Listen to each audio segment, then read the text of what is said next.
So far, so good for the Liberal budget. The same can't be said for Conservative unity. This is Now You Know. I'm Rob Snow. All the news you need to know. This is Now You Know with Rob Snow on News Radio. For the second time in less than a week, the Conservative Party is losing an MP. First, Nova Scotia's Chris D'Entremont crossed the floor from the Conservatives to the Liberals. Now another Conservative MP, from Alberta this time, is announcing his intention to resign, capping a week of turmoil for Conservative Party leader Pierre Poilievre. Our chief correspondent on Parliament Hill, Cormac McSweeney, has the latest. Matt Genereux, who's represented Edmonton Riverbend since 2015, posted a letter to social media not giving a direct reason for his resignation, but saying he ran in the last election hopeful that Canadians would put faith in a team led by Pierre Poilievre's Conservatives, and added he wanted desperately to play a role in that vision. He then goes on to say he has confidence in all those elected on both sides of the aisle, and he hopes for another chance to address the House of Commons, but for the moment, his focus will be on his family. The letter does not praise nor criticize Pierre Poilievre, and the announcement comes just a day after Genereux's office tried to stamp out online rumors that he may join the Liberals. The National Post is now citing sources saying Genereux was considering a defection to the Liberals and even met recently with Prime Minister Mark Carney. On Tuesday, when the budget was unveiled, it was Nova Scotia MP Chris D'Entremont who quit the Conservatives and defected to the Carney Liberals. He claimed he didn't have a place in the Conservative Party anymore and pointed to the leadership of Poilievre as a factor. He even suggested more Conservatives may follow his lead.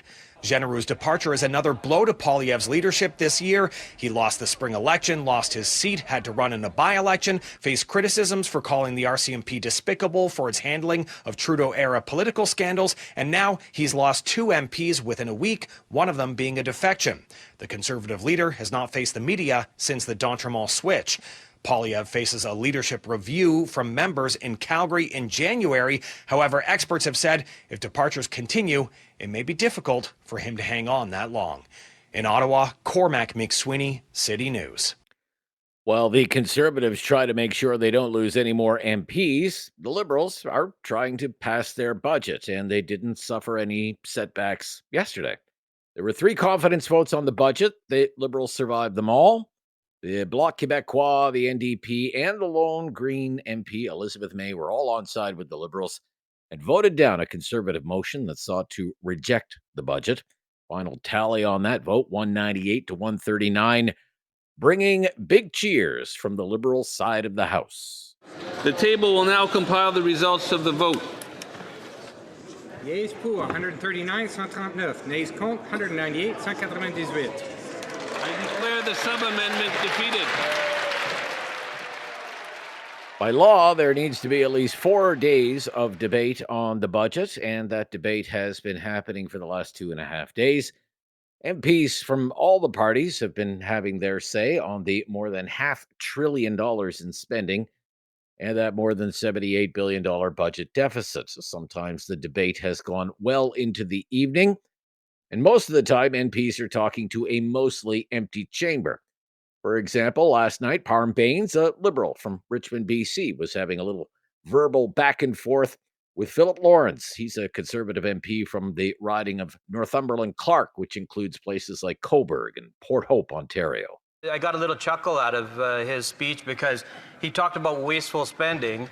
And if you look at the Lulu Island wastewater treatment, Iona wastewater treatment, and a number of infrastructure investments that were done in Richmond, British Columbia, my hometown, from pump stations, diking, soccer field at the Olympic Oval, which is in his current riding. And he took photos with me at every announcement. So I'm curious if this member thinks that that's wasteful investment for our city, or like he said, or should we not continue to do this, have this money go back to the communities that are important? The honourable member for Northumberland Clark. Thank you very much. And what I would say to him is that a $78 billion, we could rebuild his entire community. Every house, every hospital, every dime, we could build everything. For $50 billion in interest, we could rebuild his entire community as well. So instead of spending money on debt and deficits and helping the people at Brookfield, let's actually help Canadians. And it goes on like that for hours and hours on end, like when Conservative MP Adam Chambers rose to read some of the headlines in the news media about this Liberal budget. The budget shows the Prime Minister doesn't know how tough it out there is on Main Street. The Liberals' growing deficit of trust, another headline read. Another one, after all the hype, the Prime Minister's first budget fails to meet the moment. Once again, the Prime Minister doesn't live up to the hype, was another one. Followed by, when the big day came, it wasn't quite as advertised. Reuters writes, the Prime Minister's budget falls short on vow to transform the Canadian economy, and perhaps the most devastating from Mr. Don Drummond, who was in the Chrétien-era finance department. He co-wrote a generational budget that does little but set federal spending adrift. Mr. Chair, that basically sums up the response to the budget. But if you're wondering how the last 10 years go, you only actually have to look at the budget itself. The government writes in its own budget on page 53, if Canada's productivity growth had matched the US from 2017 to 2023, the median income of a family with one child would be nearly $11,000 higher. That is in the government's own publication. Everybody gets their few minutes, and every now and then there will be moments of drama. And the next moment of drama expected sometime today, a motion from the bloc. That will be a confidence vote on the budget and will provide the clearest picture yet of whether this budget will pass or whether it will be defeated, triggering another election. If the bloc motion is defeated and the government survives, the big vote on the main budget is expected to happen November 17th because the House of Commons is off next week as MPs return to their ridings to attend ceremonies for Remembrance Day. I'm Rob Snow. This is Now You Know. This is News Radio.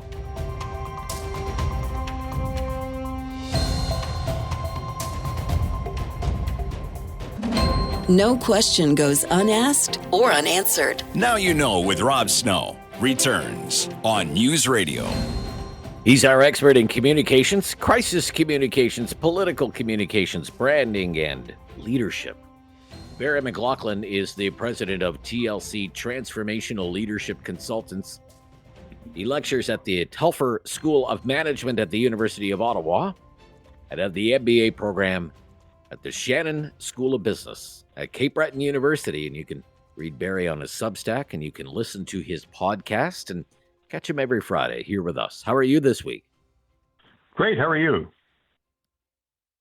Well, I was fine until I woke up and saw the snow on the ground, Barry. But oh, you've got it already. You know what? I don't know. Well, I have a little north of you, so yeah.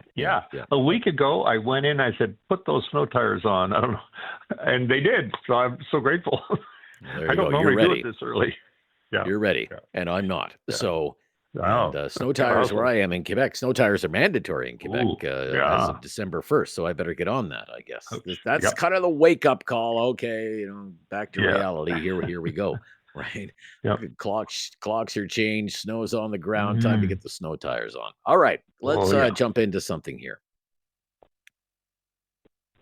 Nova Scotia Premier Tim Houston on his social media account today said, quote, there was an order issued prohibiting individuals working in certain court facilities from wearing poppies while on duty. This order was issued under the guise that the poppy is somehow a political statement. The premier said he would, quote, stand firmly behind anyone who wants to wear a poppy in their workplace, and that because of the actions of these judges, if necessary, I will introduce the Nova Scotia Remembrance Observance Act that will enshrine the right to wear a poppy in the workplace from November 1st to November 11th. What do you think of this? Well, I think Premier Houston's exactly right. I mean, this is an outrage to Canadians. There's no question that you've seen in the past generation in particular, wow, you got to get there early for Remembrance Day ceremonies. And I've been to St. John's. I've been right across the country on Remembrance Day, and Canadians take that very seriously and rightfully so.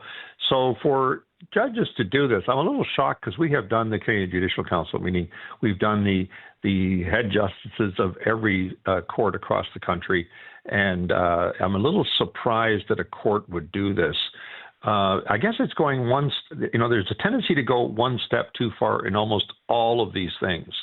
Well, maybe somebody will interpret, maybe somebody will be upset, maybe they'll see that as a political signal. Oh, get rid of it, get rid of it, get rid of it, and I think this is one outrageous example, and good for the Premier to step up, say it strongly, and then back it up with he's going to introduce legislation if they don't. I would hate to have to see going to legislation. I think this should be just the common sense. This is part of the culture of this country, and in no way is partisan. People from all aspects of society have stood up and worn the uniform of the Canadian military in conflicts for decades and, centuries. So to do this is really, I think, appalling, and good for the Premier to stand up loud and strong. And I think if they don't back off, he will clearly, he's a guy that seems to follow through in what he's saying. So expect to see it if they don't.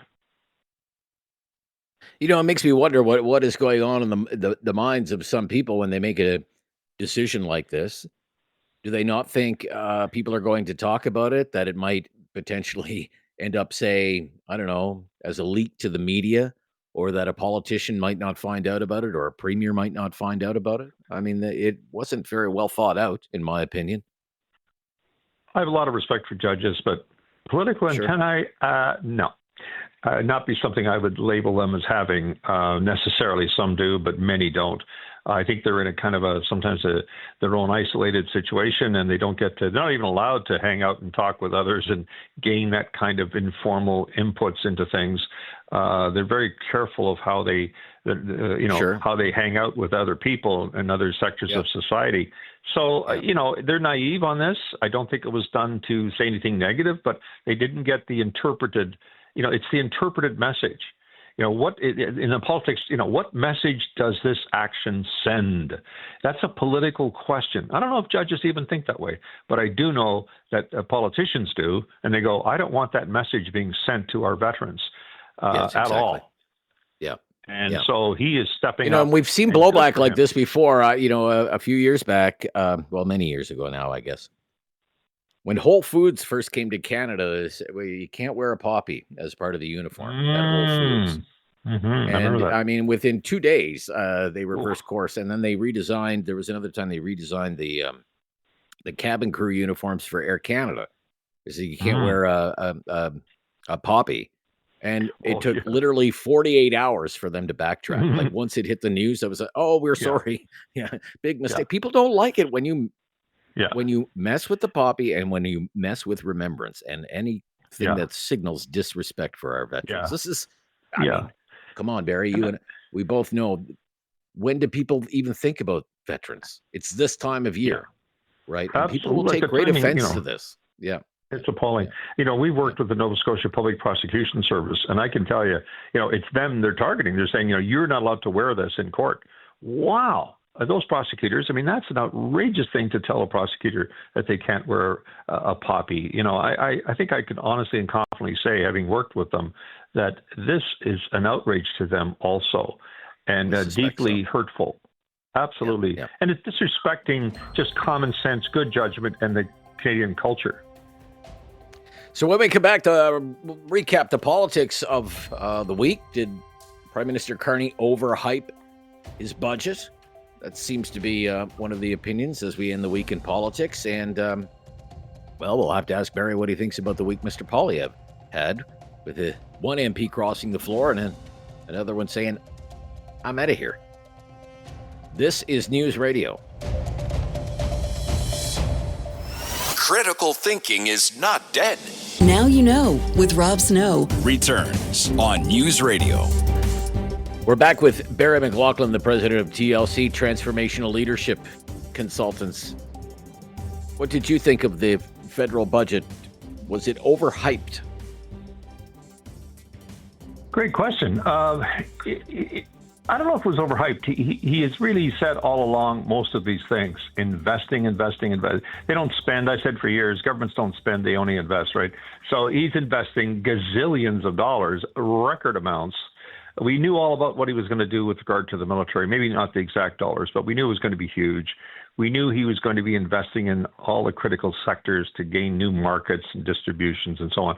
So he's been doing, they always say 8 words get you reelected in government, in politics. I did what I said I would do. So that's an important question you're asking. Did he do what he said he would do? Well, I think largely, yes. I was not shocked at all. In fact, we always look for goodies. Are there any goodies in here that we could all benefit from? Maybe there are a few, a little bit hidden here. I'm not quite sure on housing. There could be a couple in there. Nothing stands out. There's no big GST. When Stephen Harper came in, boy, he cut 2 points off that GST. Whoa, that was a signature move. There was no signature move in here. So I would say on balance, he largely did what he said he would do, maybe a few extra dollars, but people are so fearful now of what's going on in the United States that they're willing to forgive him that temporarily.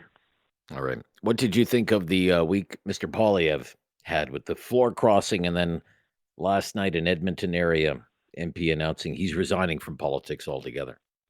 Yeah. Well, not a good week at all. Usually the opposition, the budget is your time to say, what's wrong with this budget and why is it at the wrong time? I mean, come on. So he lost complete control of that message. It's all playing defense, and you don't win on defense. So he's playing defense on, oh, no, he had to resign. We knew that this family matters. Now, the four crossing, they're hitting the four crosser, and there's never been a popularity contest that four crossers will win. We're all disappointed, I think, most Canadians on, wouldn't you step aside? Your voters 6 months ago, you ran under the conservative flag, and now you're walking across and handing over. We didn't vote for them. So there's kind of an outrage factor that Mr. d'Entremont has to live with until the next election. I think he could have stood independent and then made his own decision down the road, to consult fully with his constituency. Usually you would try to do that. So it was a golden gift to Mark Carney, a golden gift to all the. Sure was. You see the Liberals, they can't wipe the smile off their faces when the cameras start rolling. I mean, it's a good week for them. And now he's got to go across the country for the next week and try to sell why it's a bad thing. Well, you kind of missed the first window, and it's hard to get the window reopened for the rest of it. Oh yeah, now the House is off for a week because next week is Remembrance Week. So you have to make hay while the sun shines, and the sun shines on the opposition during budget week, where you can poke holes in all kinds of things, especially if there's no big goodie in there for the most part. Yeah. So it's a real missed opportunity and a real comms disaster, I think, for that party. Oh, absolutely. And they're the mainstream media. They're leading all newscasts with this, not about the budget and how we're ever going to pay that deficit down. No, they're going on about these two MPs. Maybe there's more. See, rumors will feed the rest of it. Yeah. Great to hear from you this week. We will speak next week. Barry, thank you so much. Bye-bye. Yeah. That's Barry McLoughlin from TLC, Transformational Leadership Consultants. Tom Korski is back with us from Blacklock's Reporter next on News Radio. Now you know with Rob Snow continues on News Radio. He's been minding Ottawa's business all week long. Tom Korski's back with us, the managing editor at Blacklock's Reporter. Good day to you. Well, hi, Rob. Yeah, good to hear from you. What is the backlog of claims at the Immigration and Refugee Board? This is the board that hears any claim by statutory requirement. Anyone who is an illegal immigrant or claims to be a refugee can get a hearing. The backlog is now 290,000. That's a record. How many is that? That's about 3.5 year backlog, which means, according to the chair testifying at the Commons Immigration Committee, Rob, anyone who crosses the border, claims refugee status, and requests a hearing today will have a hearing by July 2029 at the earliest. By the way, the lawyering is free, and the cost of free lawyering for illegal immigrants has increased 378% to about $55 million a year. Those are Department of Justice figures. Even the chair of the board says these are shocking figures. 44 months. 44 months. 3.5 years. And of course, Tom, that is just, that's the first step, right? There's an appeal process. Oh, yes. As well, Yes, and then you can multiple appeal processes. If it's a absolutely. refugee case, it could go to the refugee appeal division. If it's an immigration case, it goes to the immigration appeal division. Depending what happens there, then you could ask for a judicial review at the federal court. So you're already Correct. talking, today, someone makes a claim today, they'll hear the case maybe 3.5 years from now. One only wonders what's the backlog at the Refugee Appeal Division, the RAD, or the IAD, or at the federal court. I mean, you're talking about a years-long process. A decade would not surprise me. Absolutely. Absolutely. Federal Courts Administration Service is the agency that runs federal courthouses right across the country. They've said since 2017, their backlog of immigration cases has increased fivefold to about 25,000 a year. It is so bad, they say in their departmental results reports to Parliament, that there is now serious issues about accessibility to justice by Canadians who may have some case they want heard before a federal judge. Rob, this is not a system anymore. This is shambolic. When you have these kind of waits, and the cost has not been calculated, the budget office once put it at, per person, over $33,000 per person. As these multiple year appeals go through the system, and you can barely call it a system. Can we say that? When you're waiting 36 months in Canada to find out if you can continue to stay in Canada and draw benefits all the while, that's a very expensive foreign aid program. And being housed. And you had a report about that today, room and board, and how much that is costing, because there's been updated figures from the Department of Immigration. It costs down slightly, but it's still very expensive.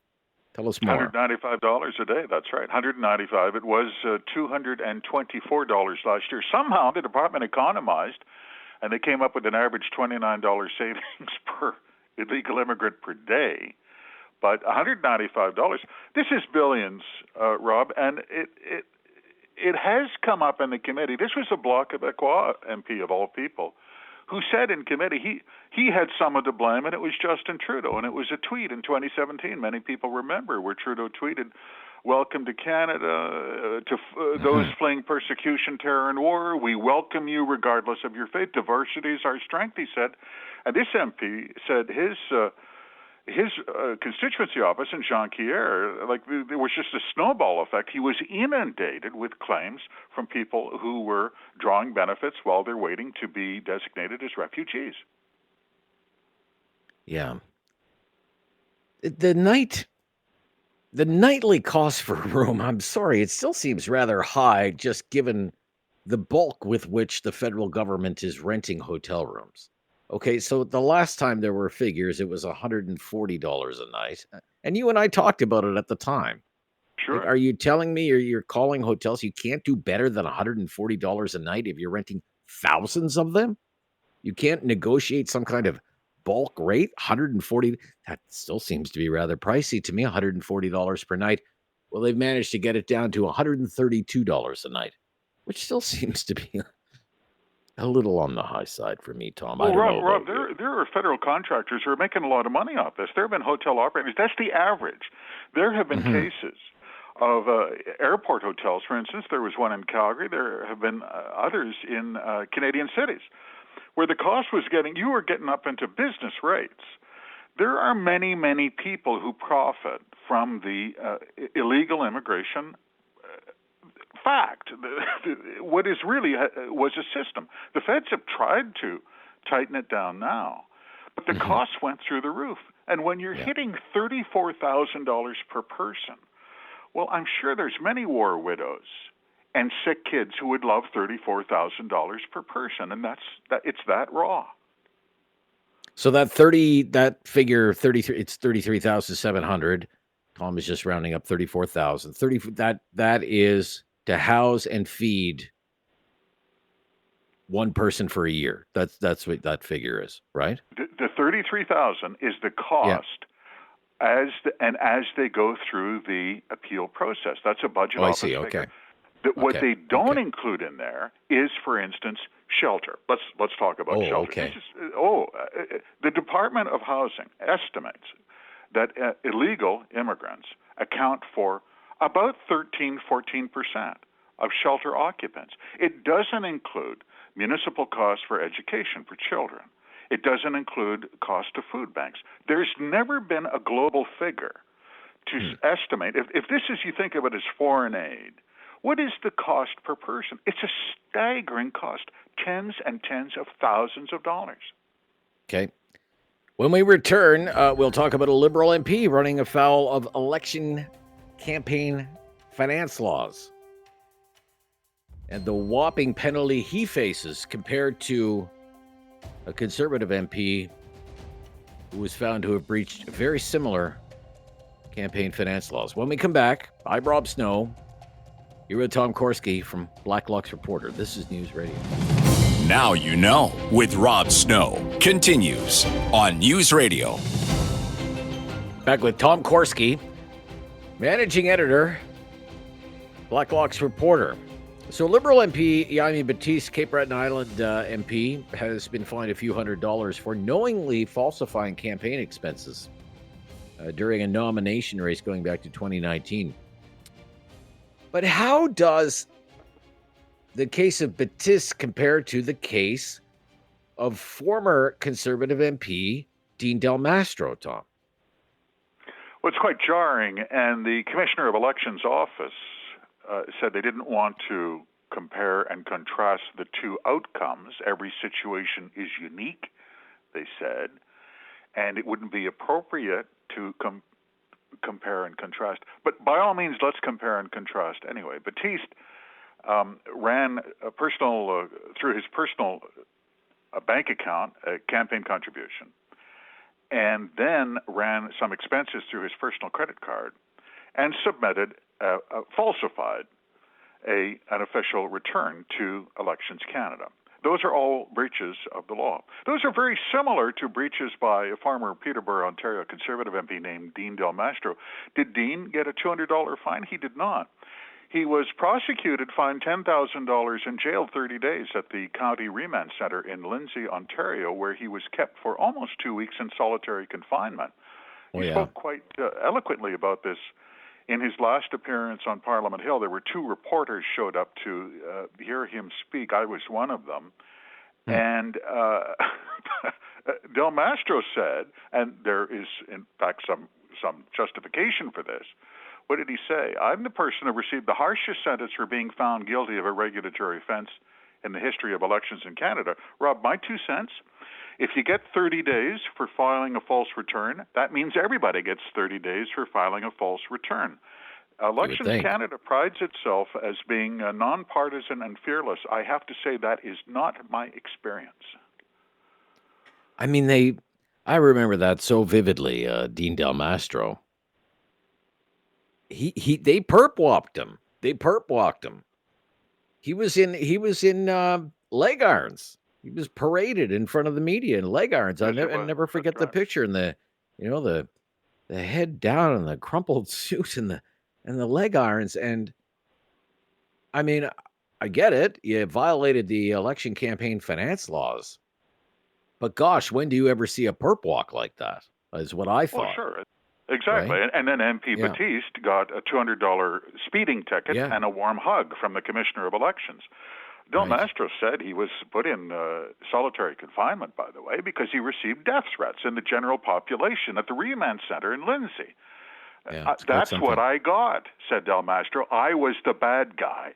This is Elections Canada. There's always been an expression of irritation by some legislators. There is no elections committee, Rob. There's a science committee, there's an agriculture committee. Elections Canada shows up once a year on Budget Appropriation Day. There is no oversight committee that is constantly scrutinizing that agency. And there are a lot of people who have some serious questions about very subjective treatment based on political affiliation.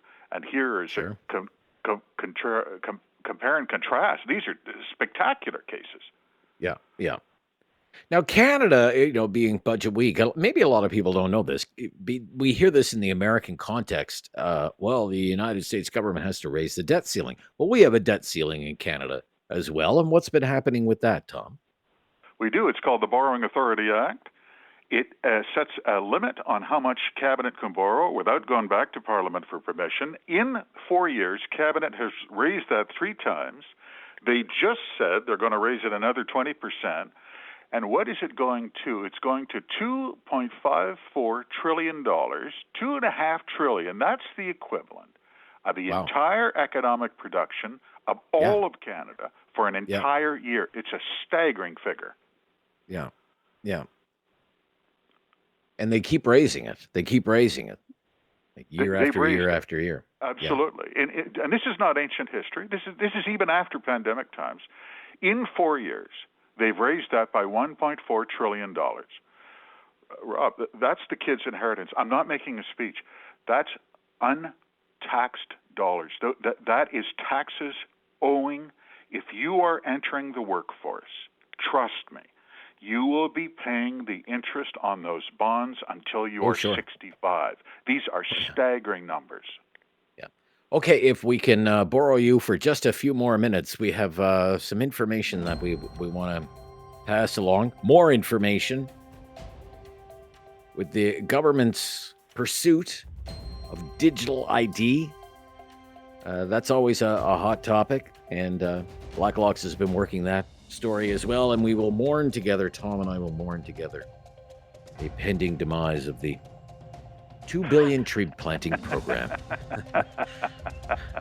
Some details on how much we spent on that sucker when we come back. This is News Radio. There is no question Rob won't get answered. Now You Know with Rob Snow continues on News Radio. A few more minutes with Tom Korski, the managing editor of Blacklock's Reporter. What's the latest on the government's pursuit of a digital ID? After the billions spent on consultants, Rob, they are going to make some legislative changes to, they say, proceed with this scheme. What is the plan? If you are applying for federal benefits, employment insurance, for instance, old age security, they want to, this offer, they say it's voluntary, air quotes, that you will go to a central government website and submit your digital identification. Isn't that great? Oh, now that you have digital ID, maybe you will also want to use that to get your tax refund and have to use it as a form of standard identification, regardless of whether you're seeking benefits or not. Huge problem. They've always said, Rob, this will be voluntary, air quotes, voluntary, but this is interesting. They've done in-house research. They find about a quarter to a fifth of Canadians are libertarians, and they're saying, to hell with you. If you owe me a tax refund, you send me the check. I am not giving you my digital identification number. Not interested. What did a Privy Council in-house focus group report say? Only 18 months ago. Widespread adoption of digital credentials by Canadians may be difficult to achieve, especially among people distrustful of public institutions, end quote, but they won't stop there. They are chasing that. Yeah, they've been working on that for years now, ever since they came out with a big document back in 2022 called the Digital Ambition Roadmap, and they've been working on it ever since. And they have a team working in Ottawa of quote-unquote tech experts. It's about 200, 300 people, I think, in Ottawa. I'm going to have more on this on Monday. They don't call it digital ID because digital ID has kind of become a toxic term, I think, in government circles. They call it digital credentials. Digital credentials. That is better. Yeah. All to make our lives easier is the claim. That's the theory. That's the theory. Yeah. And they, and I understand they say, well, we have all these, aging and legacy technology systems. Some of the technology we're using to administer these benefits are 50 years old. We have to replace them. Well, you and I have talked in the past what that's like when they start trying to upgrade some of the technology. You remember we were talking about the website they were trying to create to manage benefits and what that thing's not going to be done till 2030 at best. Absolutely. Right now. Oh no, they've been mailing out old age security checks since 1955. It's not hard. There's no problem here. They're trying to solve a problem that doesn't exist. Where are they headed? This is not a conspiracy theory. They have polled internally. People who've gone to renew their passports have been asked, how do you feel about using your passport domestically as an identification system? There have been MPs hold Commons Committee hearings on this for years. They've told them over and over, no national ID in Canada. It upsets everybody, and they just won't drop it. Okay. Well, they did take the axe to one government program in the budget. Sad. Yeah, they chopped down the 2 billion trees program. What's going on with that 2 billion trees? It's gone. It 6 years. 50 employees were working on this. Cost $268 million. They never came close to even half the promise of 2 billion tree plantings within 10 years. They planted about 250,000 by their estimate. But my favorite part was the internal memo, Department of Natural Resources, that said, we were never going to, 2 billion trees, don't be ridiculous. We were looking for a catchy slogan. Right. We needed a catchy slogan. 2 billion trees rolls off the tongue. How many trees do we have in Canada? The Yale School of Forestry has made an estimate on that. Just how many trees do we have already? We have a lot of trees. 318 billion trees. This was the problem that once again they created, and there lots of trees, no problem. Yeah, 318 billion, but 320 billion will make all the difference in the world. Okay. Huge. Thank you, Tom. Have a great weekend. Bye-bye. You too. Thank you, Rob. From Blacklock's reporter, minding Ottawa's business, aren't you glad somebody is? Talkback. The Friday free-for-all Talkback is coming up right after the news on News Radio.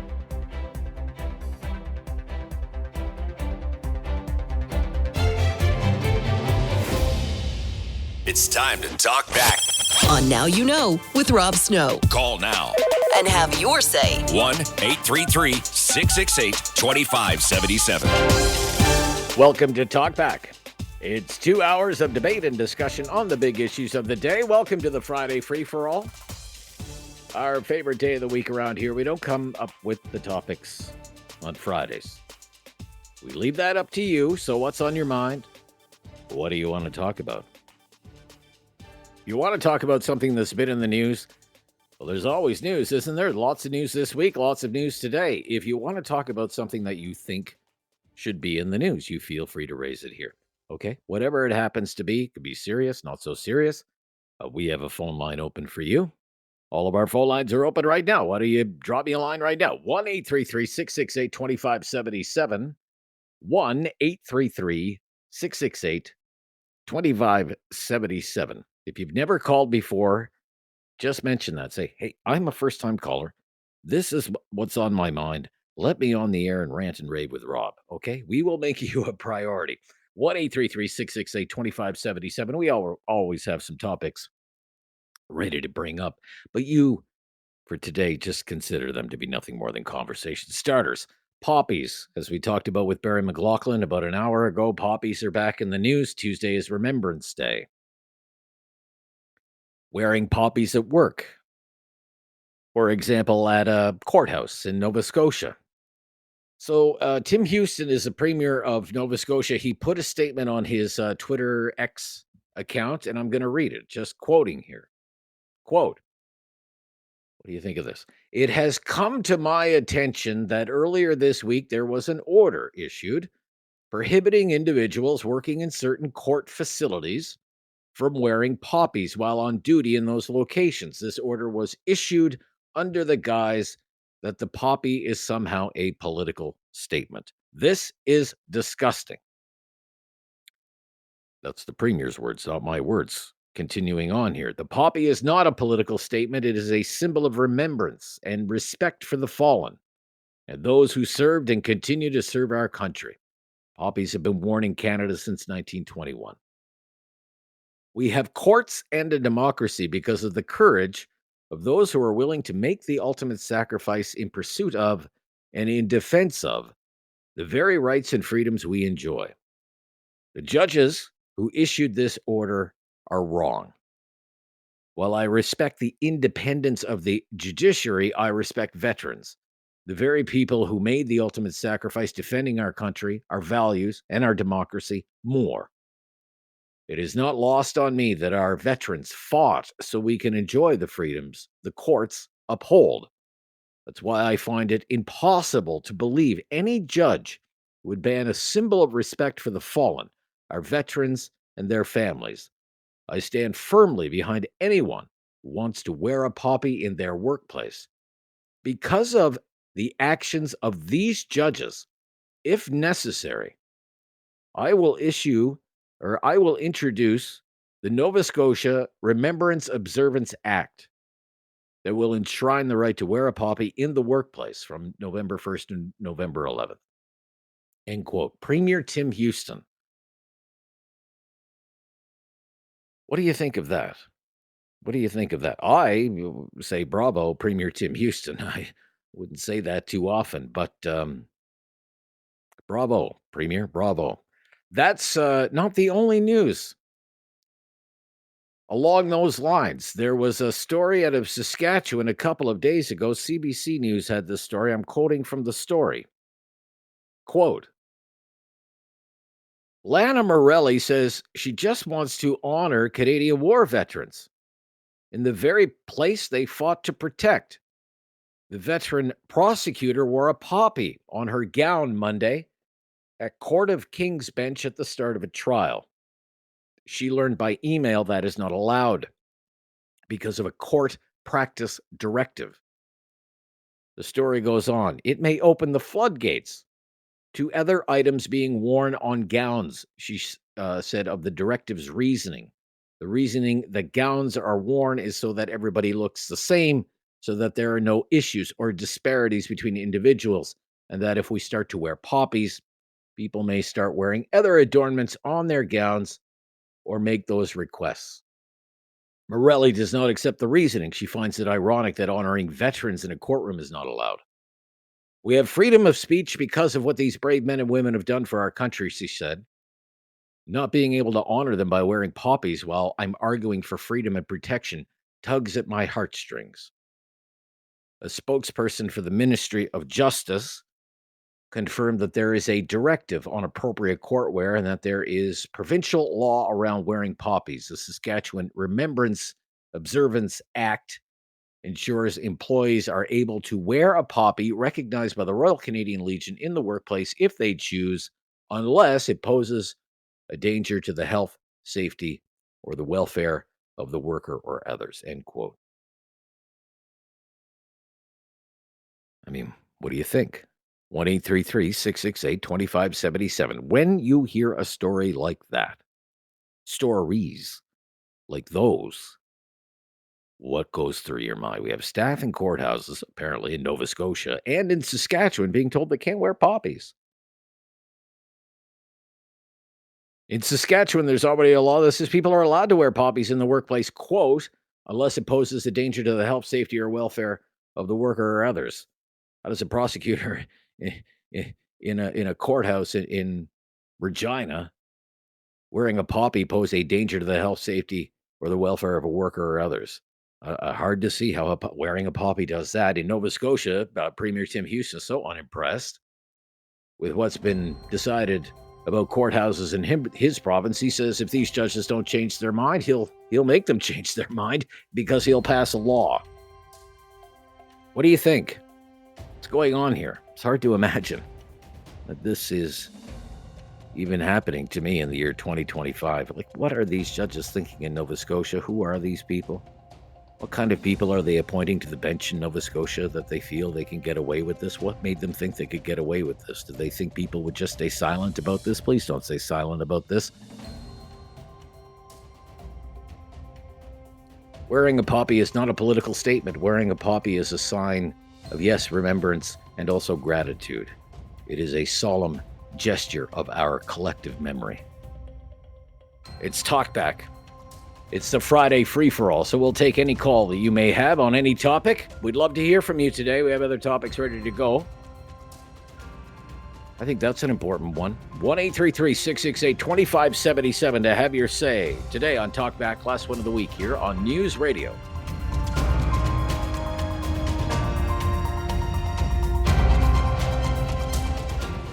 Have something on your mind you want everyone to know? Call now. Hello. 1-833-668-2577. It's Talkback on Now You Know with Rob Snow. Friday, free-for-all. Talkback, 3 lines available there for you. 1-833-668-2577. We will follow along wherever you take us today. Tyler is in Halifax. Hello, Tyler. Hey, Rob. How are you today? Very good, Tyler. Yep, thank you. What's on your mind? Yeah, I'm driving up along the east side of Nova Scotia here up past Ecum. It's just an absolute beautiful fall day here, and we don't have snow yet. So sorry about that for you guys. Lucky you.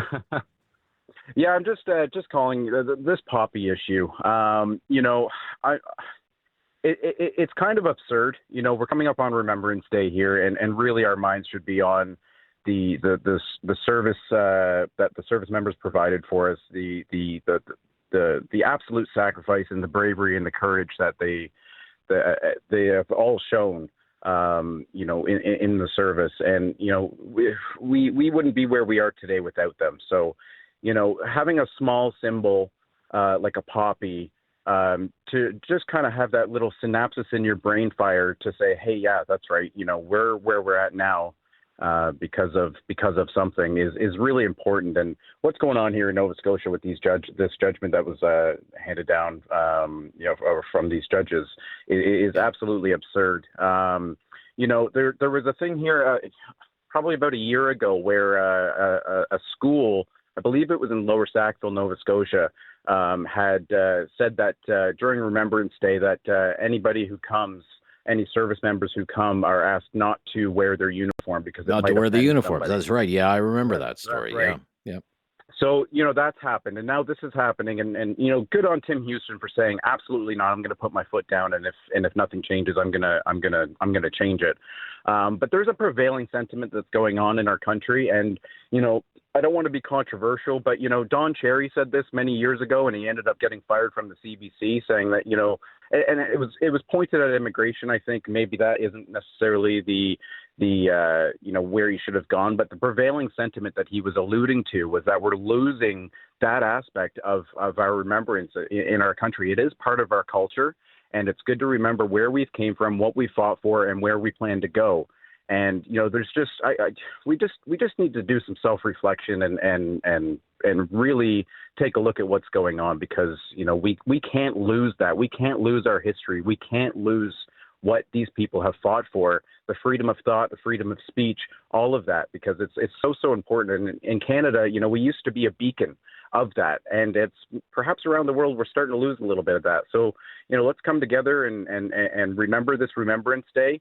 If you haven't been to a cenotaph, go to a cenotaph and just be a part of it, and let's remember. Okay. Very well said, sir. Nothing to add. Thank you so much. You've got us off to a great start today on the Friday free-for-all. Let's go to Listowel. Grant is in Listowel, Ontario. Hi there, Grant. Good afternoon. Yeah, good to hear from you, Grant. Gee, your first caller, he has done a wonderful job. He's absolutely right. I got a rant. All right, you rant away. I rant and a rave. My rave is for the Legion and the Poppy Fun, and that's my rave. My rant is about the postal workers. Back about a week ago, before the 1st of November, some person was on with Mike Farwell and said that he had talked to the postal union leader, saying that they would get all the letters out for the Poppy Fund by the 1st of November. And he assured that Legion member that would happen. So my rant is these posties, they are living so many years ago. Their leaders, they just don't want to be realistic. Anything, there'd be nothing to please them. They're absolutely crazy, in my view. Okay.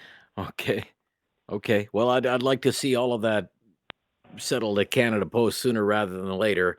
I'm not sure what is going on with these rotating strikes and what's really being accomplished with the. Yeah, I don't know what's really being accomplished right now when it comes to labor negotiations with Canada Post. It doesn't seem as though the union has very much leverage anymore, given what the government has decided Canada Post is allowed to do with the closing of rural post offices and moving everyone to community mailboxes, and that's very clearly downsizing is on the way.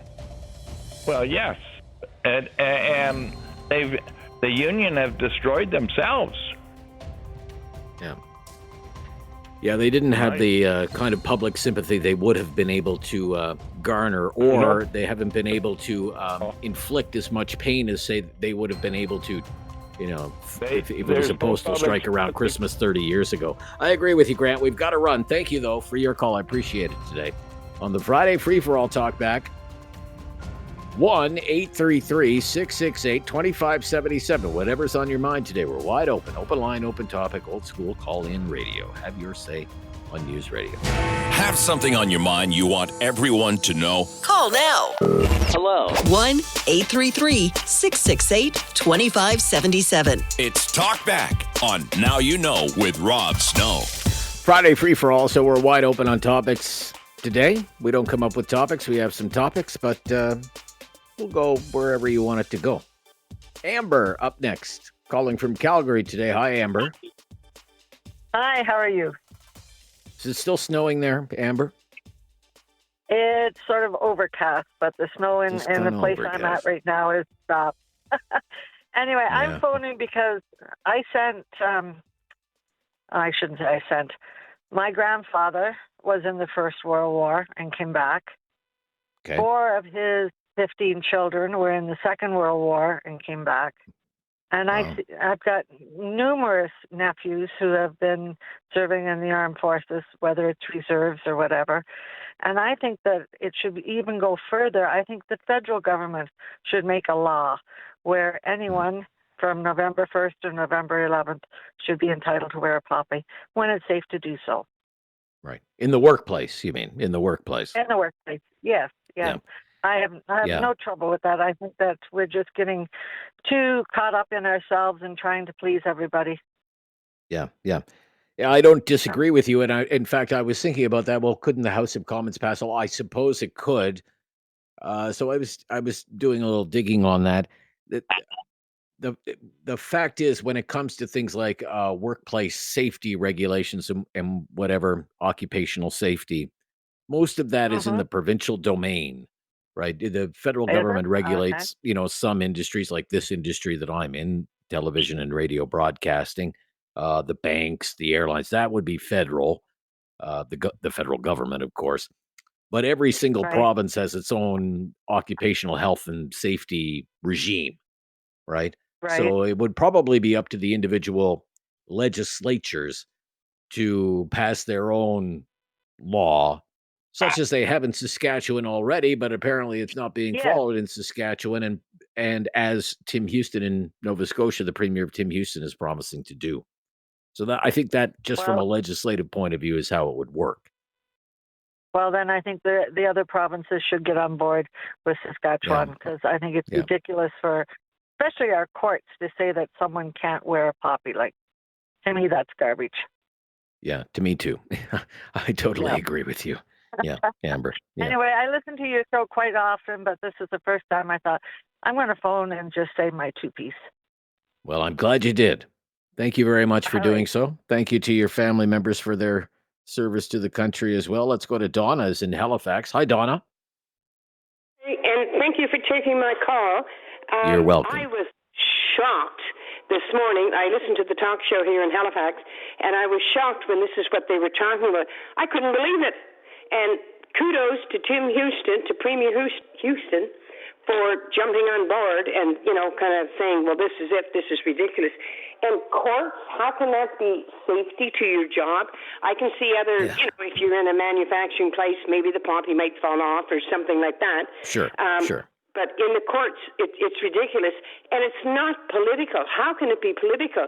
The last 10 years, the whole country's gone nuts with this and that, trying to please a very, very, very small minority of people. My father also was a World War II veteran. He'd be rolling in his grave listening to this. But it's ridiculous, and I'm hoping, and I'm not seeing a lot of newcomers wearing poppies. And I remember Don Cherry, a few years back, he got in trouble. All he said was, because Don was a big supporter of the military, always was. And he said, you people should all be wearing poppies. You come here for a good way of life. This Fair is enough. the way to Fair enough. And thank our Fair enough. veterans. We don't have to relitigate that whole thing again. You've had your say on that, but I certainly agree with you on Premier Houston. Have something on your mind you want everyone to know? Call now. Hello. 1-833-668-2577. It's Talkback on Now You Know with Rob Snow. Yeah, 1-833-668-2577. It is our Friday free-for-all Talkback. So we're wide open today. We'll take it wherever you want to go today. And up next, we have Ken in Cochrane is up next. Hi, Ken. Hey, Rob. Just a couple of things. And you may not want me to say this, but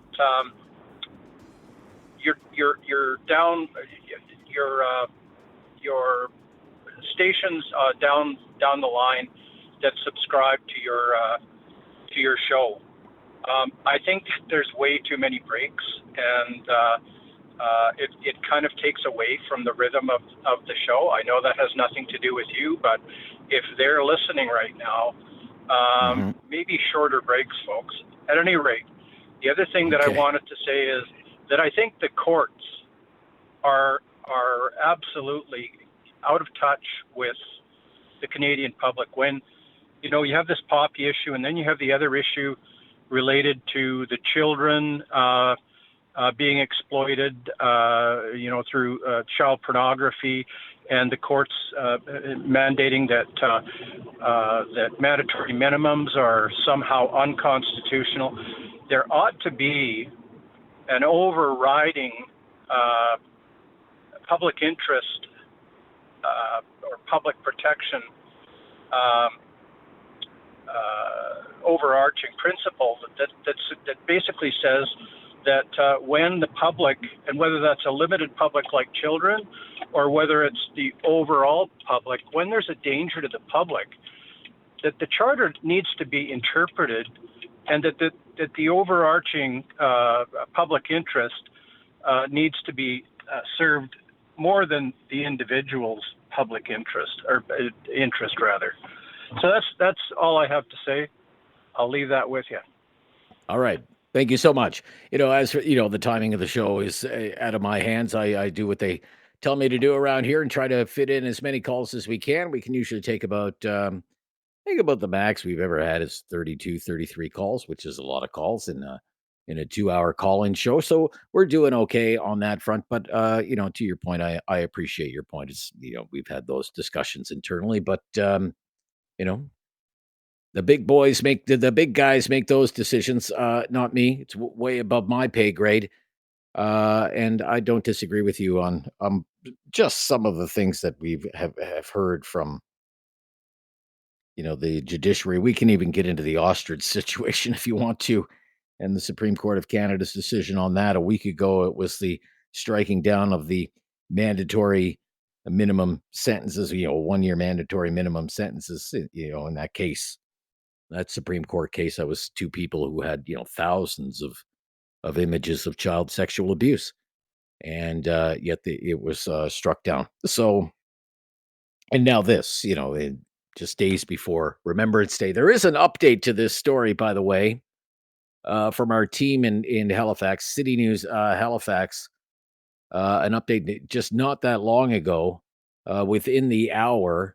because, and I'll read from the Nova Scotia judiciary is refuting that any new orders or directives have been issued when it comes to wearing poppies in the courts, despite the post from the Premier, which I read already. It says there was no new directive on the issue, and any deviation from standard court apparel, which is black robes, is at the discretion of the judge. Quote from Andrew Preeper, Judiciary's Director of Communications. Staff who wish to wear poppies in the courtroom were advised to speak with the presiding judge, and conversations as needed have occurred around that specific topic. It is within the discretion of the presiding judge, and he pointed out members of the public are welcome to wear poppies in the courthouse and courtrooms. To ensure the fair administration of justice, the courts must be neutral and appear to be neutral at all times, particularly inside the courtroom. Everyone appearing in court must feel that their case will be heard fairly and without bias. As a result, all judges and staff are expected to not wear any symbols of support in the courtroom. Any symbols of support in the courtroom. Any symbols of support even for veterans? Even for veterans? Even for veterans? Really? Even for veterans? It's not like, we're asking people to take Vimy Ridge or storm the beaches of Normandy.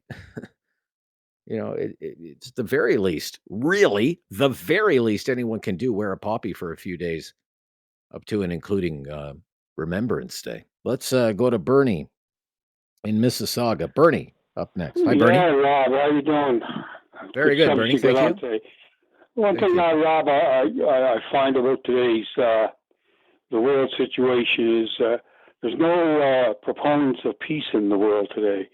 All these countries seem to be rearming, and even Canada, that used to have a neutral stance, is going to go and buy 55 fighter jets from the States and submarines from here. So I just wonder about the insight of the people when they look down the road. What are they preparing for?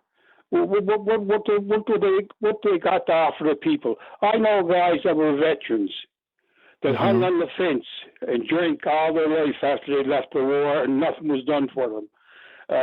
They were just used as bullet material for the big defense contractors and everything like that. So as far as wearing a poppy, I would wear a poppy. If it was a white poppy, I'd make one a white poppy for peace. Because white poppy. in this day and age, for now that's a political statement. Now That's a political statement. A white poppy is a political statement, Bernie. A white poppy is for peace. I can't see if that's a political statement. I couldn't see many more better statement for the world situation today. Sure. If we had world peace tomorrow, who among us wouldn't love to have world peace tomorrow? The world is a dangerous place, sir. The world is a dangerous place. Should Canada not be prepared for an increasingly dangerous world? Look at what has happened to our to Ukraine, with Russia invading its neighbor, causing the worst war in Europe since the Second World War. What is China doing? Is China going to take Taiwan?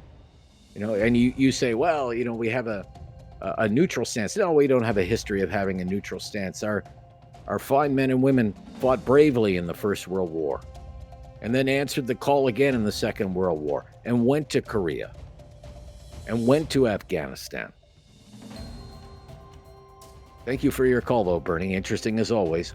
1-833-668-2577. Have your say on any topic of the day.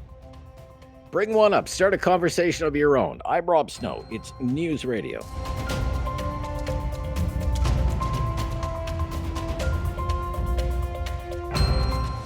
Have something on your mind you want everyone to know? Call now. Hello. 1-833-668-2577. It's Talkback on Now You Know with Rob Snow. Just getting word that the cull has been completed at the ostrich farm in BC. That is a news alert that we're getting into our newsrooms right now. If you have been following that story. I know a few of you have been following the story about the ostriches, and it's the end for the BC ostriches. This comes not long after 2 days, I guess. What was it, yesterday? Supreme Court sided with the Canada Food Inspection Agency, CFIA, and said the cull of those ostriches could go ahead in the name of public health, in the name of protecting Canadians from the further spread of avian flu, and getting word now that it is indeed, it has been carried out. And the cull of that flock of what was once 400 ostriches has now been finished. You may have some reaction to that news. Let's get back to the phones. Dan in Calgary. Hello, Dan. Hi, Dan. Hello. Hi, Dan. How Yep, are you good to hear today? from you, Dan. Very good, Dan. Yeah, could do without the snow, but otherwise okay. Well, we're winter, so No winter here yet. it comes. So anyway, Okay. just to be quick, my dad served, and he had 3 brothers that served as well, and I had an uncle that was on the beaches of Normandy, and I just can't believe the stupidity of these judges. They're in Nova Scotia? Nova Scotia and Saskatchewan. In Saskatchewan, okay. And Saskatchewan, yeah. Well, in my opinion, these judges should be tarred and feathered and run out of town on a rail. Okay. And they should be just, I mean, I have very strong feelings when it comes to the stupidity of government officials, when it comes to the military and the history of the military.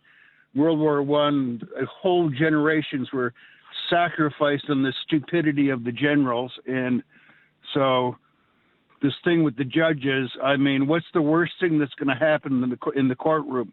Somebody's going to trip on a balled up piece of paper and hurt themselves? I mean, seriously?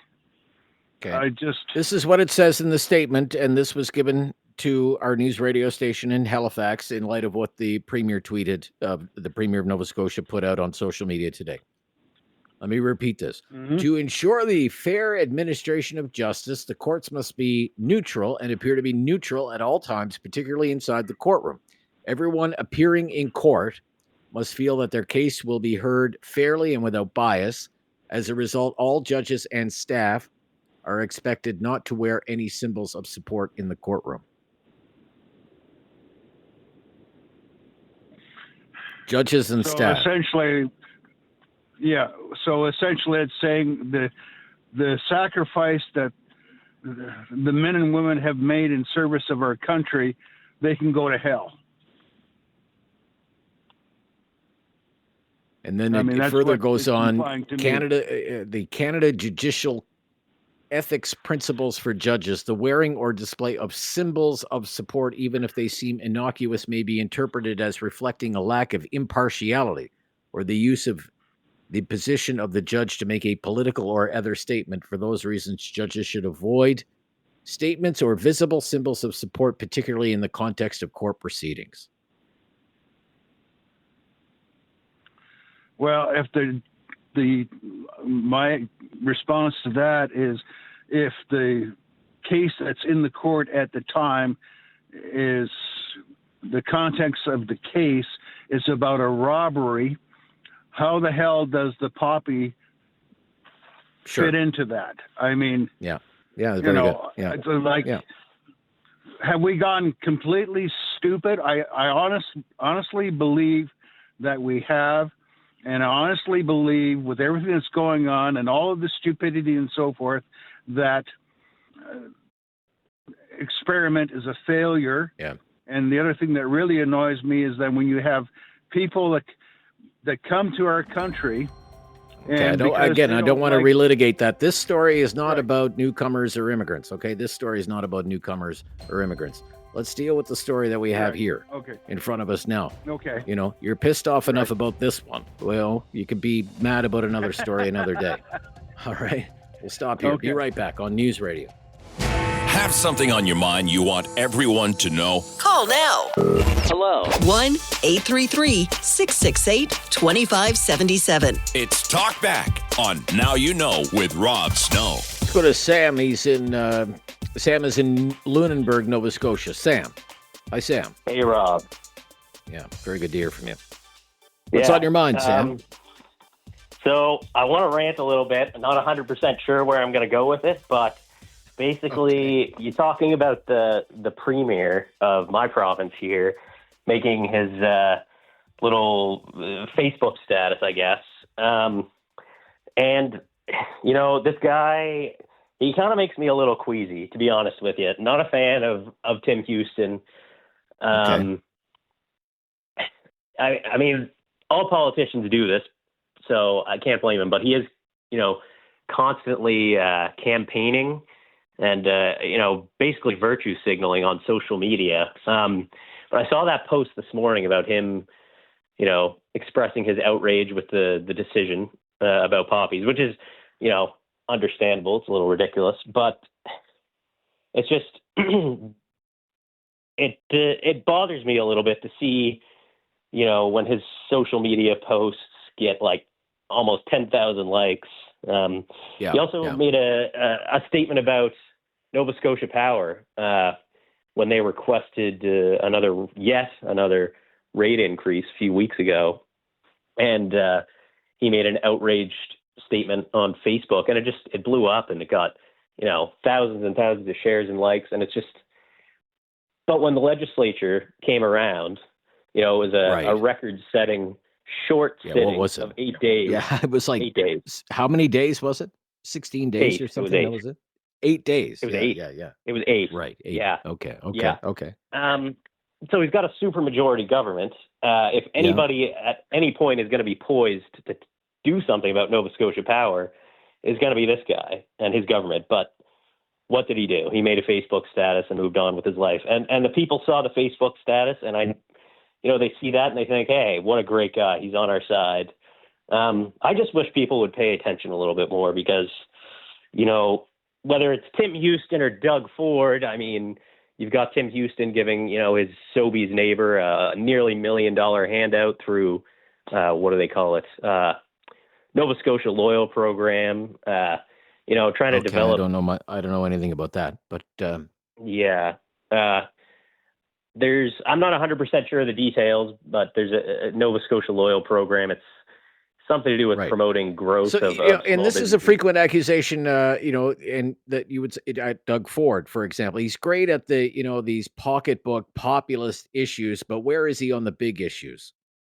Right? Exactly. Like you say, you know, electricity rates or fixing the healthcare system, which is a hard thing to do, or it is, but Doug you know, Ford, making the man made it much worse.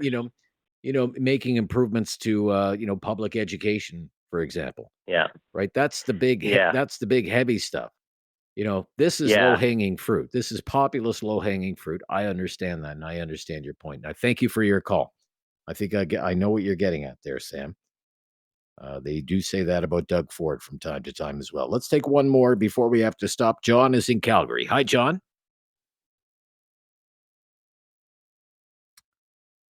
Let's go to Jason. Let's try Jason then. Hi, Jason. Hi, Jason. Guess we'll try to make it quick. I have kind of questions about our governmental system in light of the MPs recently crossing the floor. I guess fundamentally the question would be, or correct me if I'm wrong, why are the seats per person and not per party, right? If you decide you want to go somewhere else, why doesn't that seat stay with the party you left and they just assign someone else to that seat? Yeah, because we elect people and not members of parties. Well, we elect people, but the ridings haven't changed, right? The people are appointed by the party. I didn't elect Joe Blow to sit in the MPs in the House of Commons. I elected the party. They chose to put person X there. Person X wants to leave. Person X can leave. Put somebody else from our party in that seat. I see. Well, if that, you know, that's how you feel, it doesn't work that way. It doesn't work that way. You know, they didn't elect conservative, whoever the conservative happens to be in Acadianapolis, they elected Chris D'Entremont. It's time to talk back. On Now You Know with Rob Snow. Call now And have your say. 1-833-668-2577. It's a Friday free-for-all talk back. Welcome to hour number 2, final hour of the week for us to take your calls. You can tear into us, sing our praises, whatever the case might be. Start a conversation. We'd love to hear from you. It's open line, open topic on Fridays. 1-833-668-2577. Jody is up first in hour number 2. He's in Calgary today. Hi, Jody. Hey, it's me again. I just have a couple of topics here. First of all, the poppy situation. It just shows you how woke Canada has gone, and it's really disgusting. And for my second thing, I want to recommend 3 great movies on war movies. First one is Dunkirk. Okay. Save It Private Ryan. And this one's not really a war movie, but it's based on the situation. Schindler's List. Oh, sure. And these 3 great movies to watch on the weekend for people who, and it's really, they're really touching movies. And my third thing is that Montreal Canadiens will win the Stanley Cup this year. Well, they look pretty good.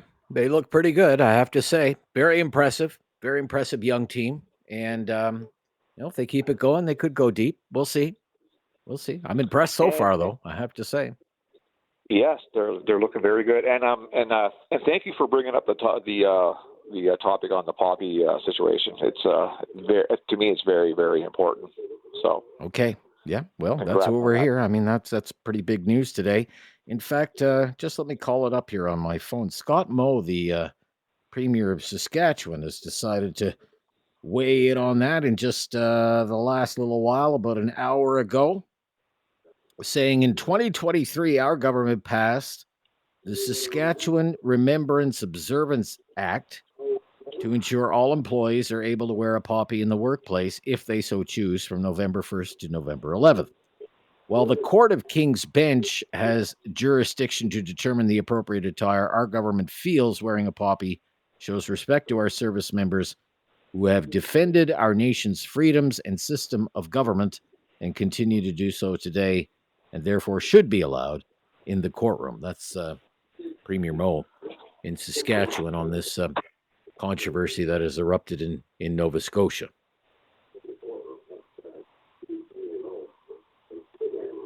Is Jody still there, or no? Yes, okay, well, let's... sorry, go ahead. I like Scott Moe, and he's to me, he's one of the best premiers in Canada. All right. Thank you, Jody, for your call. Go Habs go. In Jody's opinion, I'm not a Habs fan. I'm a Sens fan. Kind of a struggling start for the Sens. Barely a 500 team, but I guess it's better than being a Flames fan right now for our friends in Calgary. Flames are really struggling. How about Nick up next in Calgary? Hi, Nick. Hey, Rob, how are you? I'm very good, Nick. Thank you. What's on your mind today? So I just want to, I'm good. Just a little cloudy and gray here, but we're doing good. I just wanted to touch on the part where, Canada as being a diversity strong nation. And the example is Canada Post issuing a stamp on 6 soldiers that were there on World War I, World War II, and currently serving our army on Remembrance Day stamp. So that is a shout out to them, a kudos to Canada Post to bring in community. Fair enough. Yeah.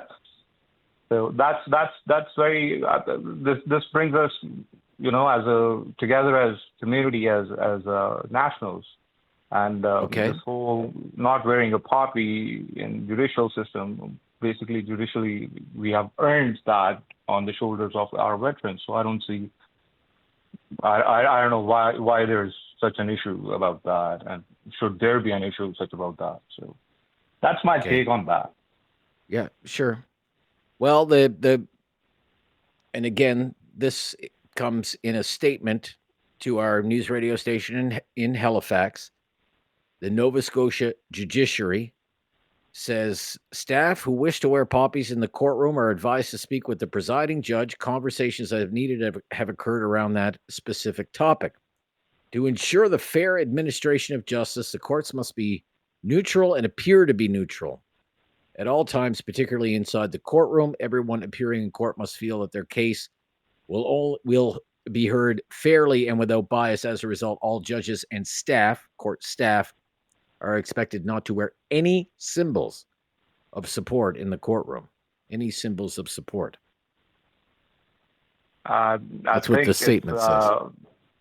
I think wearing the poppy is a symbol of respect, and it doesn't have any political motivation behind whatsoever.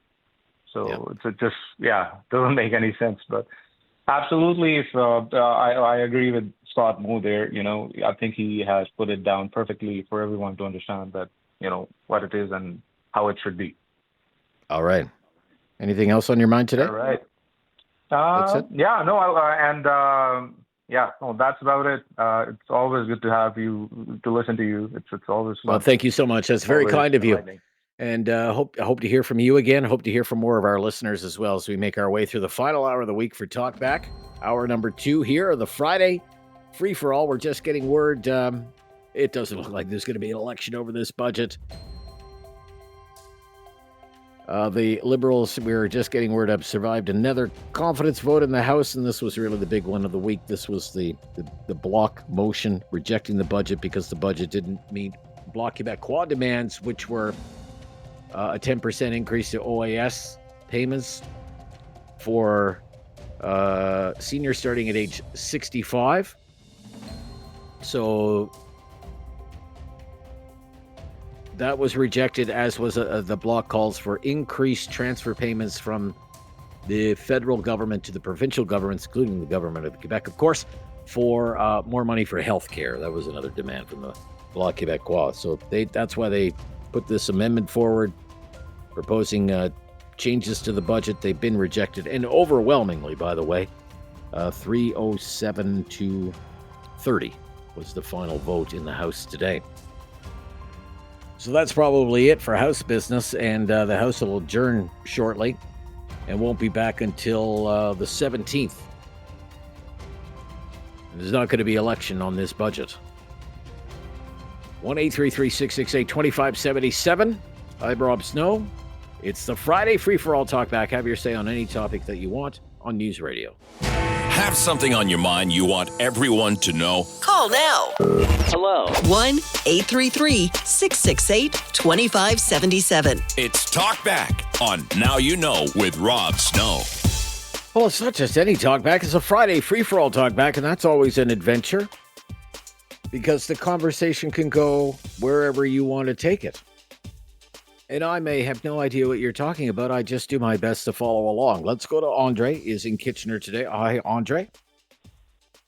Hi, Rob. Thanks for your show. Thanks for being you and giving us a chance to express yourself. Yeah, go ahead. My subject is about, of course, my uncle. His name was Robert, and everybody in our family called him Puppy. And this is a really tough subject. My cousin-in-law, Tibor, he was in Afghanistan and Desert Storm, and it's just, he's totally he's still there, but it's just for his kids. But anyway, the point is that there's so many stories, and that's what Remembrance Day is about. And I'd like to share that, in my opinion, Rob, is it's like I said about COVID, and it's about, I'm afraid, is this part of like the reset of after the COVID? You know what I mean? That's what I'm afraid. Everything is changing so fast. Okay. Now the change of this, like in Kitchener, they took a lot of the German stuff away because the population is changing. So I understand that. But the thing I don't understand, Rob, my age, I'm 57. I'm going to be 57. And I grew up in Quebec.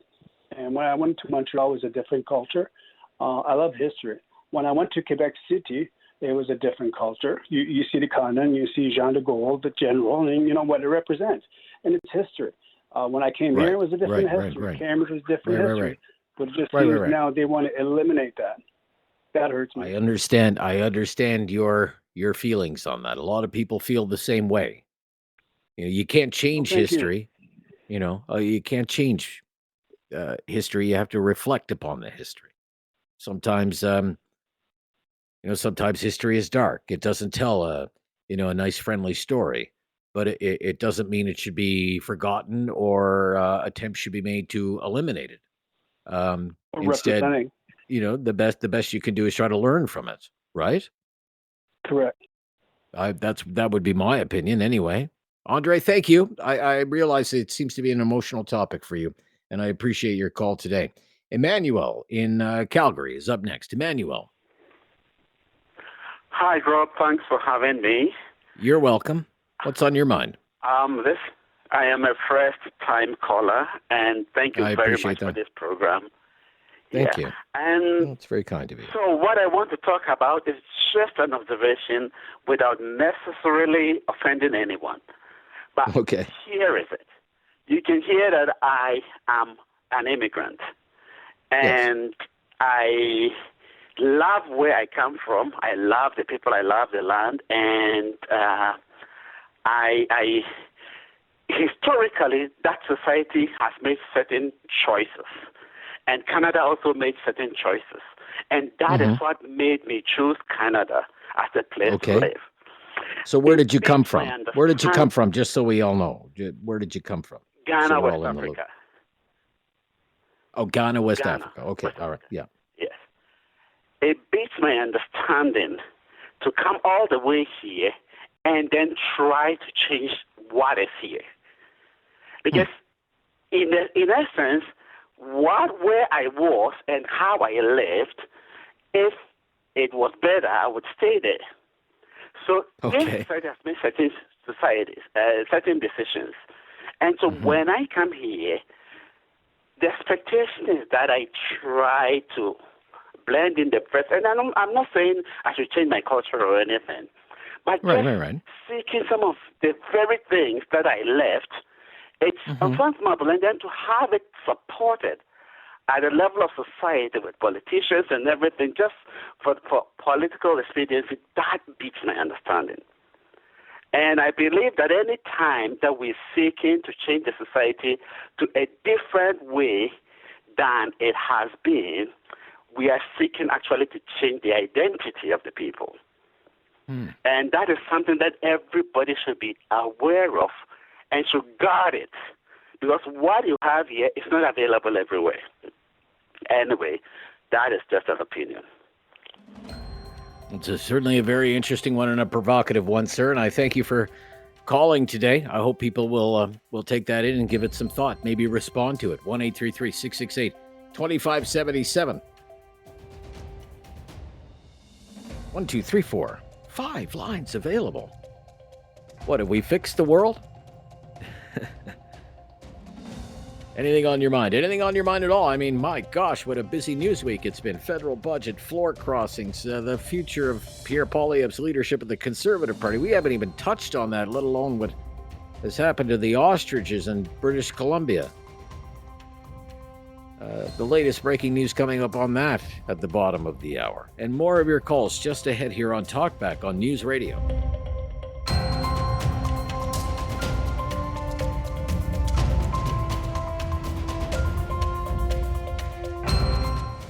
Have something on your mind you want everyone to know? Call now. Hello. 1-833-668-2577. It's Talkback on Now You Know with Rob Snow. Peter in Calgary on the Friday Free for All today. Hi, Peter. Hey, Rob. How you doing today? Yeah, very good, Peter. Yeah, good to hear from you. A couple quick rants there. So I was listening to you this morning with the Blacklock on the digital ID thing that they're pushing through that nobody wants. And that's the frustrating thing for me, because I was reading again this morning in Bill 2, we got rid of, because we spoke out against that no cash payments over $10,000. Then I'm reading this morning that there's 75 legislative changes in the budget, and they're pushing it through in the budget. The changes include bringing back a restriction on cash payments over $10,000. It's just so frustrating that we speak out against stuff we don't want and where they're taking us.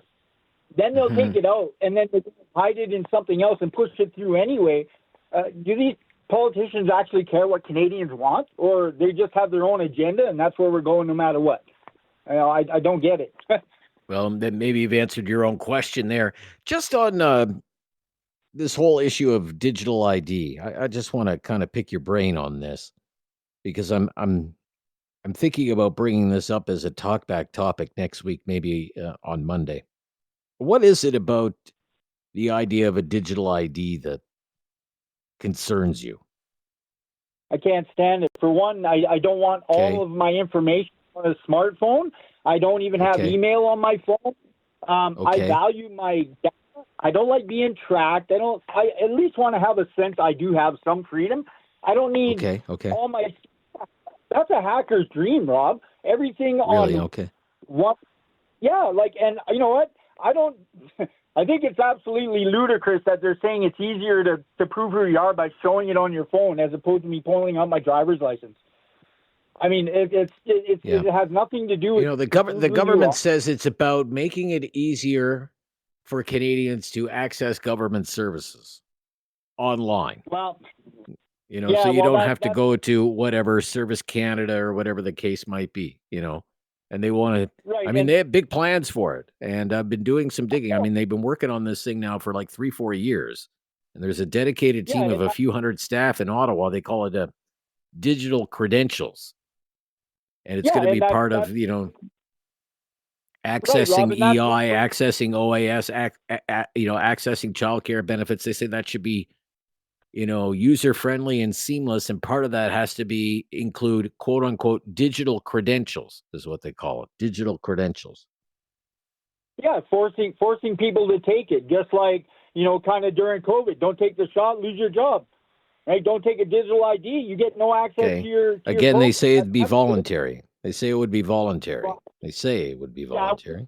Yeah, Rob, we know where that goes. Come on. I mean, we've been around. I'm 57. We've been around long enough to know, you say whatever you want to say, just like this bill. Canadians don't want it. We're pulling it out of C2, and then they hide it in the budget to get it passed anyway. So they can say what they want. I mean, anybody who believes them at this point, you're dreaming. Well, we'll see, right? I mean, I try to have optimism, but, we'll see. And only one quick last note on that, because I'll never do digital ID. I don't care. Okay. On the thing, as far as I'm concerned, if you're against freedom and you're against, you spit in the face of every military personnel that went to war, lost his life, got hurt, came back so that you could wake up every morning and have the opinion that you do, and to speak out against any of that, you know what, as far as I'm concerned, move out of Canada. I mean, okay. Well, in this case, we're just talking about the judicial system in 2 provinces are in the news right now when it comes to this, wearing poppies in a courthouse setting for the staff in the courthouse.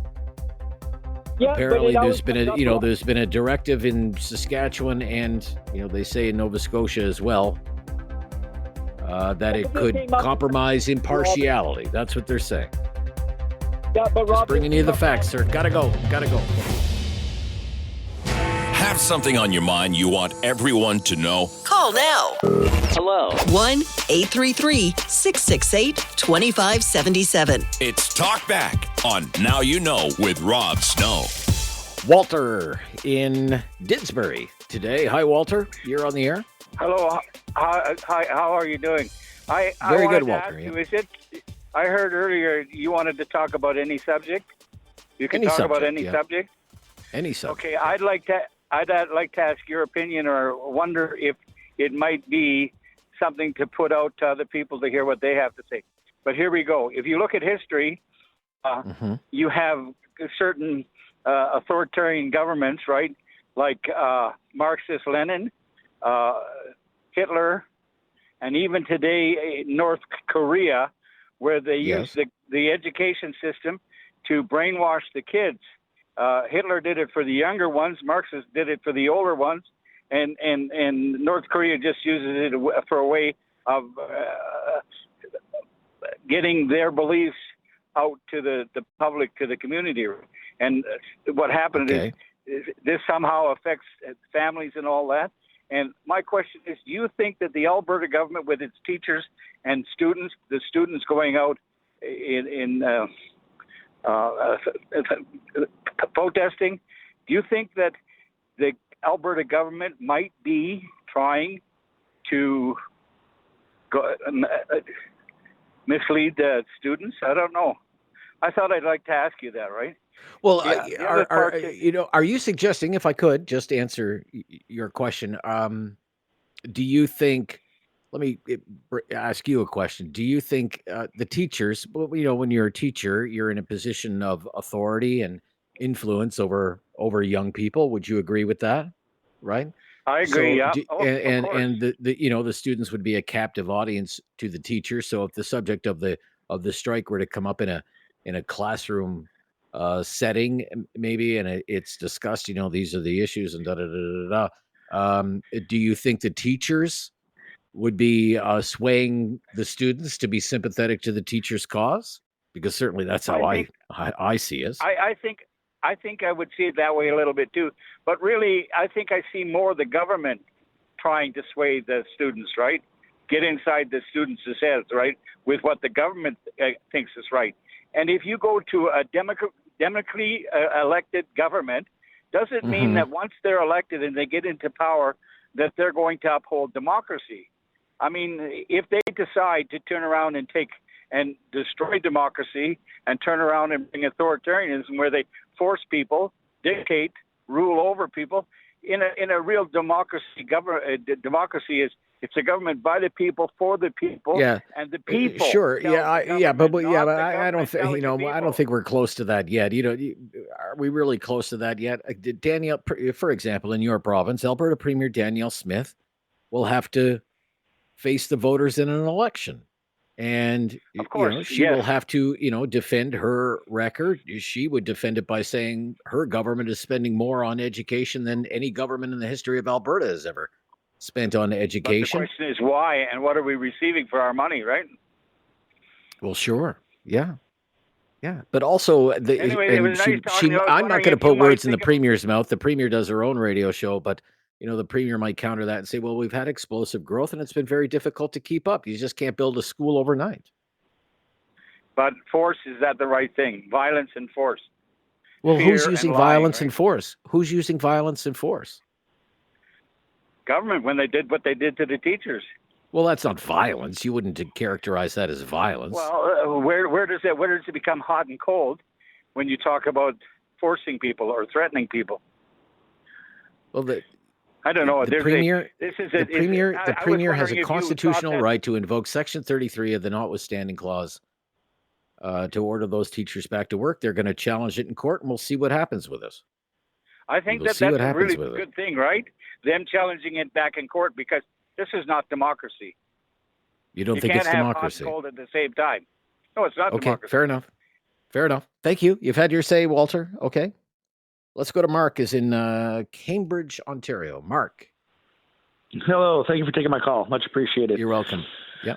I guess my event comes from a frustration today and something I want to talk about with respects to Canada Post. So Canada Post. I am a small business owner, and I just so frustrated. So we had a lot of things in production for printing. It got delivered to our Canada Post outlet, just to find out that they arbitrarily, without any warning, said from now on we're not going to be mailing ad mail until further notice. Has a work to real protest. Okay. And it's how it's affecting so many small businesses. These are time sensitive materials that are going out, especially this time of year, who have spent tens of thousands or hundreds of thousands of dollars on marketing, and without any kind of warning. It just is so frustrating. And now you have these materials that could end up being just garbage going to landfill, and with no accountability being held.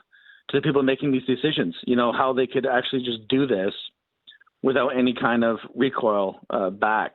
Just imagine your station during breaks, you play the weather, traffic, and then you have sponsors of companies who are, who's sponsoring these things, and they're running ads basically on your station. Now imagine just arbitrarily whoever's running those just says, no, we're going to work to rule. No, we're not going to do those today. How long would that person have a job, right?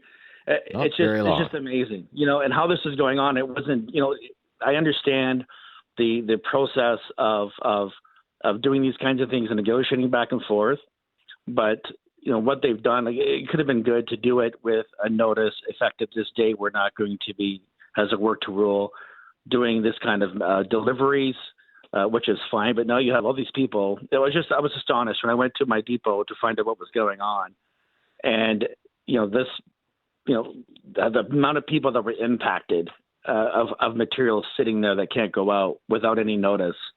You're talking mega money. And it's just amazing that there's nothing that can be done.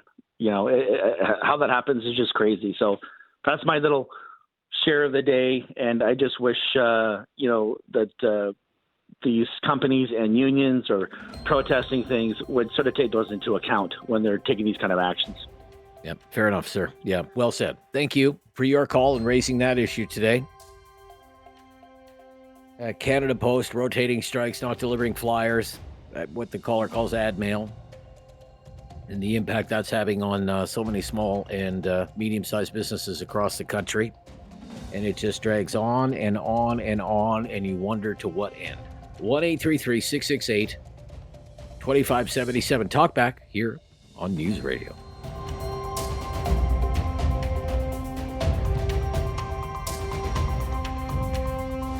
Have something on your mind you want everyone to know? Call now. Hello. 1-833-668-2577. It's Talkback on Now You Know with Rob Snow. Just getting more details coming in out of the West Coast about the cull of the ostriches on that farm in rural British Columbia, in Edgewood, British Columbia. According to the CFIA, it was carried out by professional marksmen. There were reports of gunfire on that farm overnight. I guess this is what it was. After consulting with experts experienced in managing ostrich disease outbreaks, the CFIA concluded the most appropriate and humane option was to use professional marksmen in a controlled on-farm setting. All depopulation activities were completed under CFIA veterinary supervision. The method is consistent with the Canadian Veterinary Medical Association, American Veterinary Medical Association recommendations. May be used as required, particularly when other methods are impractical. Staff will remain on site while they continue with disposal and demobilization of their operation. The premise is still under quarantine. That's the latest from there. A story that has been all over the news and certainly in certain corners of social media for many, many months. Let's go to Josh. He's in Airdrie. Josh. Hi, Josh. Hey, how's it going today? Yeah, very good. Josh, yeah. What's on your mind? Yeah, I don't like how the government decides to step in and makes these decisions. They try and pull the wool over our eyes and say that it's in our best interest, but how many of these people actually have been ostrich farmers, How many of these people have actually been out in the field and see what it's like day to day for these people and how the operations are ran? I mean, I guess what I'm getting at is this really hits home for me because my father's, he had a really good friend that got shut down. He ran the largest whitetail deer farm in Alberta, and he got shut down and was mandated that every single deer on his farm got shot. No ifs, ands, or buts. Well, that's it. Yeah.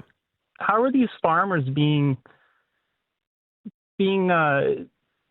compensated for this? And why isn't there someone that's out in the field that, knows what the day-to-day struggles are? I just feel it's really unfair how people that might not be as educated as they could be, they're not the ones handling these animals all day, are making these calls? Or is there not an alternative option where all these poor animals don't have to be put down?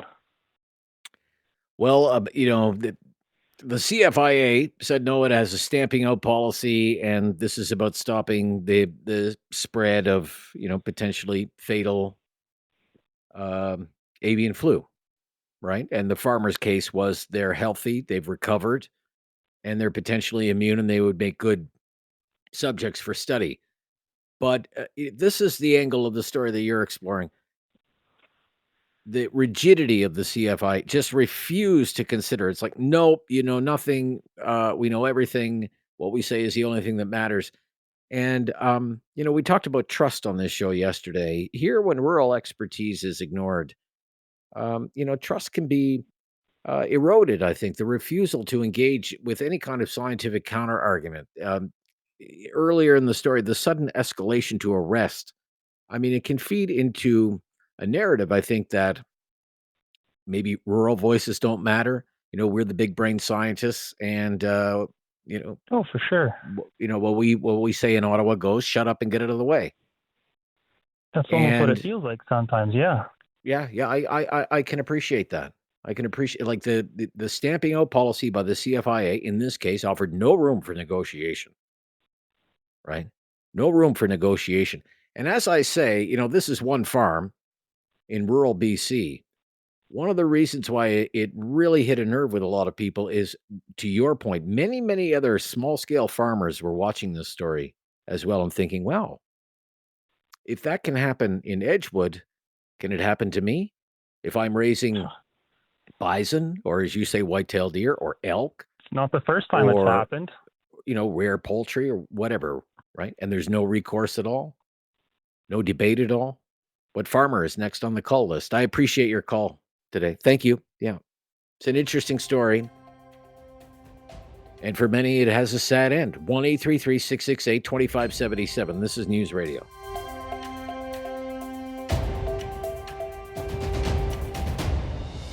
Have something on your mind you want everyone to know? Call now. Hello. 1-833-668-2577. It's Talkback on Now You Know with Rob Snow. Emerson up next on the Talkback Friday free-for-all version. Hi, Emerson.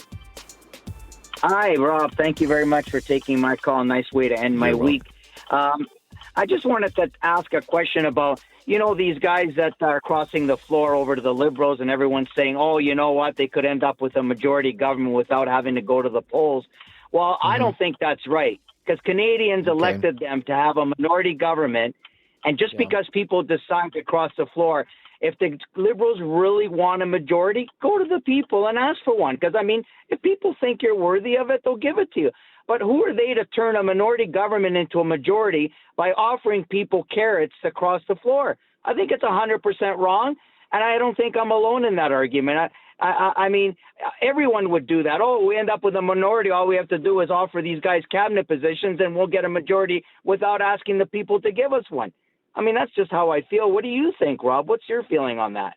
Well, these are issues that come up every time. I was reading this. This is the 300th time that it's happened in Canada's parliamentary history, right? We have these same debates over and over and over again. Oh, it's undemocratic. Oh, it's illegitimate. Oh, there should have to be a by-election. And there's never a by-election. Like, who are we kidding? Who are we kidding here? Right. But nevertheless, I do take your point. It is in the end undemocratic. If these people in Acadianapolis and Western Nova Scotia wanted a Liberal, they would have elected a Liberal, right? Or some people make the case, well, Chris D'Entremont has been a politician from that area. If he ran it as a Liberal, he'd probably be elected. Well, we don't know that. Let's put that to the test. Let's put that to the test. Let the people Let's put that to the test. Let the people speak. Well, let the all I people say speak. is, Rob, Yeah. all I can tell you is at the end of the day, they won't get away with it because the electorate is not that stupid. They don't have short memories. And when there's another election, these guys are going to be given their pink slips, and so they should be. Rob, have yourself a beautiful weekend. God bless you and your wife and your family. Okay, well, thank you. We'll see what happens with that. Now that Mr. D'Entremont is on the government side, he says he wasn't offered anything. But when you're on the government side, his reward doesn't have to be, a cabinet position with a budget and a big raise in a limo. It could be, say, a few $1 million that does some good work in his community. Maybe it upgrades a community center or a hockey arena or something. And, a year or a year and a half from now, when there is a federal election, he can point to that and say, look, I got some good stuff done in this riding now that I'm on the government side. And you should reelect me for that. It will all play out. I can't wait to see how it ends. John in Calgary, be the last call of the week, I think, today. Rob. John. Hi, John. Hi, Rob. I've been listening to your show. I called maybe once before. I'm a senior, but I feel like I'm alone out there. Why is that? The seniors, well, because I heard the conversation you had about guaranteed incomes, and everybody and their dog is phoning in saying, yes, yes, yes. Well, who's paying? Who's paying for these guaranteed incomes? Somebody's got to contribute to the pot and the runaway deficits that we have. And then just a little while ago, you had this fellow phone in, and I thought I knew what he was going to say from Didsbury, talking about the teachers. And I was figuring he was going to say that the teachers are all NDP and Liberal influencers, because we know it goes right up into the universities. Liberal attitudes about certain things are primarily put out there. It's not a secret that teachers are not generally right. And he was trying to claim, well, it's the government influencing the young minds in the classrooms of Alberta schools. Yeah, well, I don't quite see it. I don't see it that way myself. Yeah. I don't. They're grooming a whole. They are grooming for the, and I wouldn't be surprised if Mr. Nenshi is behind it. He's been known to do smear. I don't know about that. I mean, before. Look, we have to wrap it up, but the whole school board level of government, that whole environment that's kind of that's the minor leagues for the new Democrats and left-wing politics all across the country.